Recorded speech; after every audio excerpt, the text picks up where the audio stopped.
What's up, everyone? This is Sean Rampersad here with the LendWrap Mortgage team at TMG The Mortgage Group. Today, I'm going to be talking to you about something that everyone that's buying a property should know, okay? This is not something that's explained very widely by the banks, and I wanted to share this information with you so you have what you need in the arsenal you need to make the right decision when you're getting a mortgage or purchasing property, period, anywhere in Canada, okay? So today, what I'm going to be explaining to you is how to get a mortgage in Edmonton or Calgary, okay?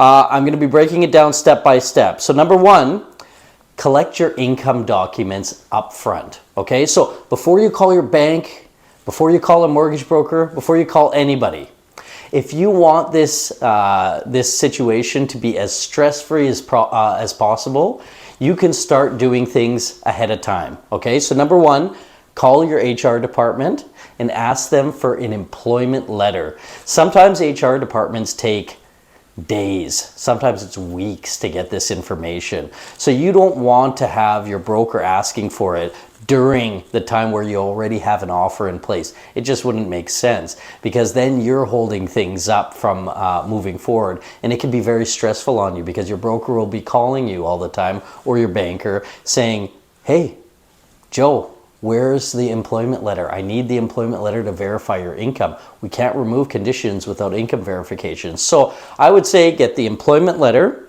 get your most recent pay stub, and get your last 2 years of T4s, okay? So in this case, I'm filming in 2023, so you'd be getting your 2021 and your 2022 T4s.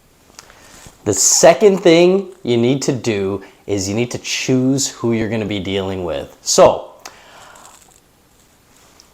I'm not saying deal with me. I'm being non-biased here, but you should do some research online first. Figure out who is offering the best rates, okay? So, one thing I do want to tell you is a lot of companies that are advertising online are advertising rates that are highly discounted, and that's because they are called stripped down mortgages, and you have to be really careful about this. A stripped down mortgage is a type of mortgage where the banks give a big discount, but they don't have features like being able to pay it off properly or faster, like most mortgages that you would get in a standard situation. Some banks also will register a collateral charge on your mortgage, and so on your title. So basically what ends up happening is it makes it very difficult to leave that bank in the future. These discounted mortgages often will have really high payout penalties, so you have to be aware of that as well. So don't always choose the lowest rate that you can find. Choose something that fits your needs, okay?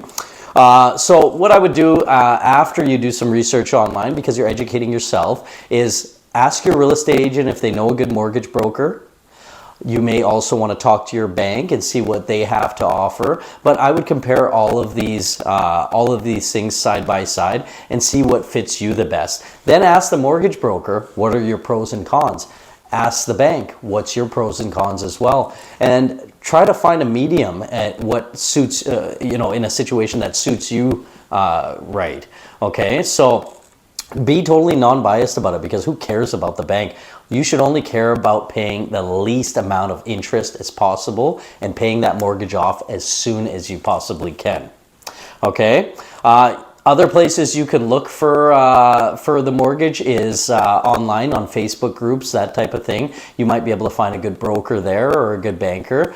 Those are some other options. Make sure you find somebody good, because if they don't know what they're doing, they're going to screw something up for you, and you're going to end up in a worse situation that you could have been in. So do the research first. Make sure you're getting somebody good, experienced. An experienced broker will have access to more lenders. They'll have access to lower rates, and that's what we all want, of course. Okay. Next thing you want to do after that is you're going to want to fill out an application. So Myself, for example, I have an online application that I have people fill out. It takes 5 minutes literally to fill out this application. And then I go shopping at every bank and financial institution for you to find who's gonna give us the best deal, okay? That's one of the big benefits of dealing with a mortgage broker, is that they do shop around everywhere for you. Saves you a bunch of work. You don't wanna go to every bank yourself and shop around. The reason being is that every one of them will pull your credit bureau. And if they do that, your credit score will drop, and then you won't get the best interest rate. A good mortgage broker will pull your credit once and shop you at every bank, okay? Once you've filled out the application, we email you a list of documents we need from you. So we need the application first, because we need to know how you get paid, where your down payment is, that type of thing. And then we can request documents based on that. So for example, if we know your down payment is coming from a gift from a family member, like a parent or brother, sister, or whatever, then I would ask you for a gift letter. If your employment is just standard salary, then I would only ask for an employment letter and a pay stub. Do not give the mortgage broker or the bank more than what they need, because that'll screw things up, okay? Or it has a potential to screw things up, because that's more things to question, okay? So give the bare minimum for documentation. I know in a lot of people's mind, including myself, when I'm trying to get a mortgage, I will go and I'll give them everything, and it'll just be like, here, take it. And the bad thing about that is I present too much, and then the bank questions some of the things. So just do the bare minimum, do what the mortgage broker or the bank asks in this case. Your bank statements, make sure your bank statements have your name and account number on it. If it does not have your name and account number on it, they're gonna ask you for something to cross-reference that. So generally they're gonna ask for 3 months bank statements with your name and account number on it, okay? No document can be blacked out, okay, or cut off. So I know a lot of people, they may have an OnlyFans account, for example. I don't know. I'm creating something here. And on their bank statements, it may say OnlyFans, took out $5.99, okay? You might want to blank that out because you're embarrassed or whatever. Don't blank it out. The bank will not accept the document if it's blanked out. It could be anything, but people do this for all kinds of reasons. They may have taken some sort of government subsidy and not told their broker about it, whatever. There's all kinds of situations. Don't blank anything out. Don't cut things off when you're sending it to the mortgage broker or the bank. Your employment letter and your pay stub have to be within 30 days of you doing the application. So, of 30 days of you like closing the transaction. So make sure you get a recent employment letter and a recent pay stub because the bank is gonna ask for that anyway. Ask your broker to submit for pre-approval, okay? So a lot of times when you call mortgage brokers or banks, they might, the person on the other side might be a little bit lazy, and they might just tell you, yeah, you're good to go up to 400,000 or whatever the number might be. Don't let anyone do this, okay?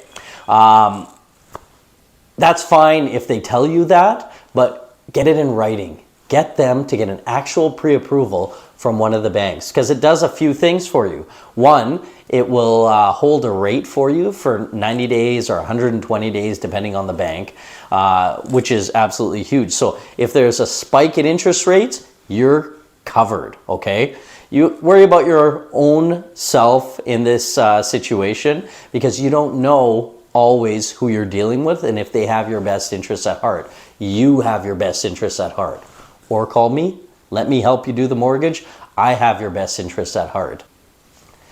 Ask your broker or your bank about the terms and conditions, okay? So terms and conditions is not normally something that most people get into. Most people are asking about interest rates, okay? What's your best rate that you have right now? 4%, what's the best rate this other guy has? 3.5%, whatever. But things are calculated in different ways at different banks. So there's something called compounding, and it's how interest is compounded. One bank may compound interest annually, another bank may compound interest semi-annually, and another bank may compound interest quarterly. So the bank that's offering the higher interest rate, but it's compounded annually, versus the bank that's a little bit lower, but they're compounding the interest quarterly, will be cheaper. So make sure you talk to your broker about this or your bank about this. Most people do not have these conversations. The next thing you should do is talk about other terms and conditions, such as, say for example, I want to pay my mortgage off in 10 years. I'm qualifying at the 25-year amortization. Get your broker to explain that to you as well. But I want to pay it off in 10 years. So I want to do it at no penalty. If I want to do that at no penalty, I need something called 20/20 privileges, which is very common with a lot of banks. But there are other banks that don't offer this type of feature. Now, what that means is you're allowed to increase your payments by 20%. You're also allowed to dump lump sums up to 20% of the principal amount of the mortgage a year. So you can pay that shit off faster. It's way, way better. I mean, if you want to pay your mortgage off quick, then make that one of your target goals. Next thing I always ask people to take a look at is getting a line of credit on your property. So years ago, I did a mortgage with Scotiabank, and they offered me a type of mortgage which is called the all-in-one. This is also offered by Manulife. It's also offered by Alberta Treasury Branch, TD, several different banks and financial institutions offer this type of product. So basically what it means is, as I pay down a mortgage, a line of credit opens up to me at a very low interest rate, okay, because it's attached to the house. It was instrumental, me having this type of mortgage. At first I had no intention of using it, and I didn't use it for about 10 years. But eventually I did want to start flipping houses on the side, and I've done some videos about that as well you can take a look at.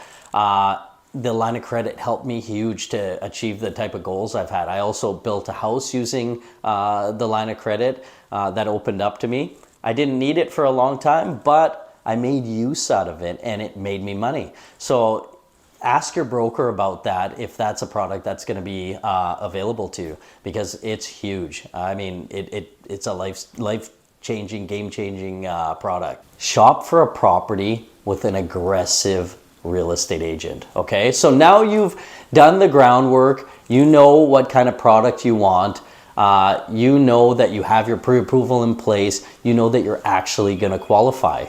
So now I would say it's time to pick your real estate agent. Picking your real estate agent is huge, okay? If you've got a real estate agent that's not highly experienced or is not aggressive, you're not going to get the best deal. And that's what you need to strive for. If the real estate agent is getting paid, you know, good money to make a transaction happen, then you may want to make sure you're getting the best. It doesn't cost you anything. You're a buyer in this case, right?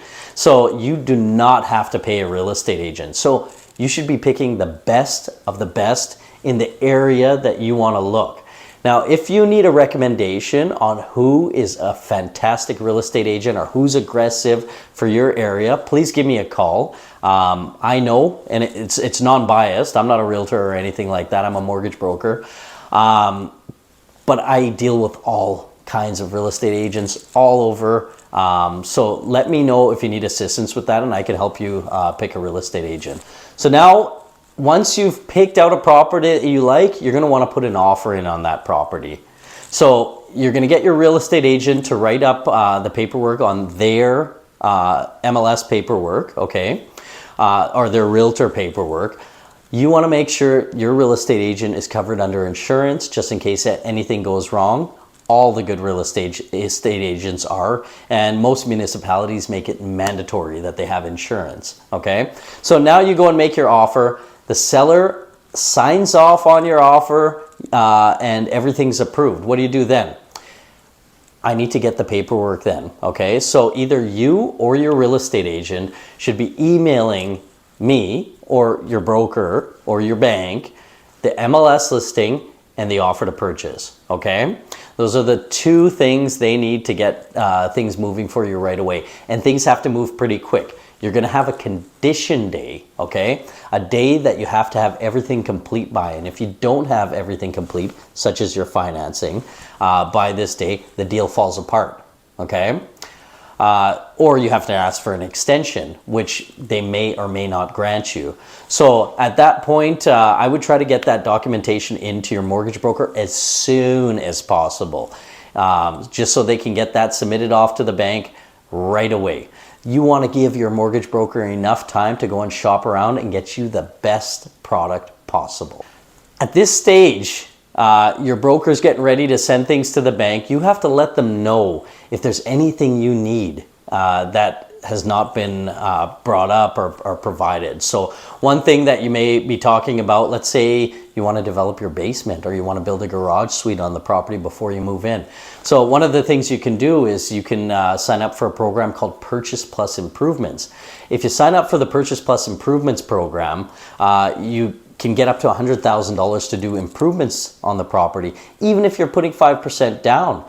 So that's huge. You also may ask for cash back. So some banks offer cash back up to 5%. So you put 5% down and you can get up to 5% cash back. It's an incredible program. So it works out to practically zero down payment on a property. You still have to have the down payment yourself. But at this point, you're going to be telling your broker that, and they're going to submit it off to the bank, whatever bank serves you, and the bank is going to come back with something called a conditional mortgage commitment. This means the bank is committing to you as long as everything in the application is accurate, okay? So you get this conditional mortgage commitment, you read it over with your mortgage broker, you're happy with it, you sign off, okay? The mortgage broker will send that into the bank along with your supporting documents, such as your employment letter and pay stub and that type of thing. And the bank will check things off what we call a condition list, okay? And as things get checked off, that brings you closer and closer to finishing the transaction, to actually completing the transaction. After that happens, and you've fulfilled all your conditions, the broker will get something, or the bank will get something from the underwriter, the person who's taking care of the transaction on the other side, and it will say all broker conditions satisfied, okay? At this stage, your broker or your bank should be writing you a letter that says all of your conditions are satisfied. It's safe to remove conditions, or at least it's safe to remove your financing condition. You call your realtor and you say, okay, my broker said I'm good to remove my financing condition. Your real estate agent will fill something out called a condition removal, and it'll say financing condition on it is removed, okay? So you're another step closer to finalizing the transaction.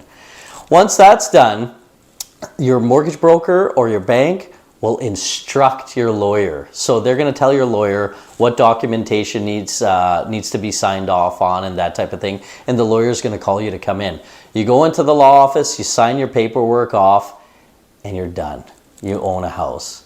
It's going to be beautiful. You're going to be so excited. So that is pretty much everything from the step-by-step process. If you have any questions about this, please comment below. You can also call me anytime, 780-278-4847, or email me anytime with any questions you have. Doesn't matter where you are in Canada, I can service those areas. I'm located in Alberta, obviously servicing mostly the Edmonton, Calgary marketplace. My name is Sean Ramprasad with the LendRamp Mortgage Team. If you liked my video and you thought it was good information, please subscribe to the channel and like the video. And like I said, any questions you have, give me a call anytime. Thank you very much for your time.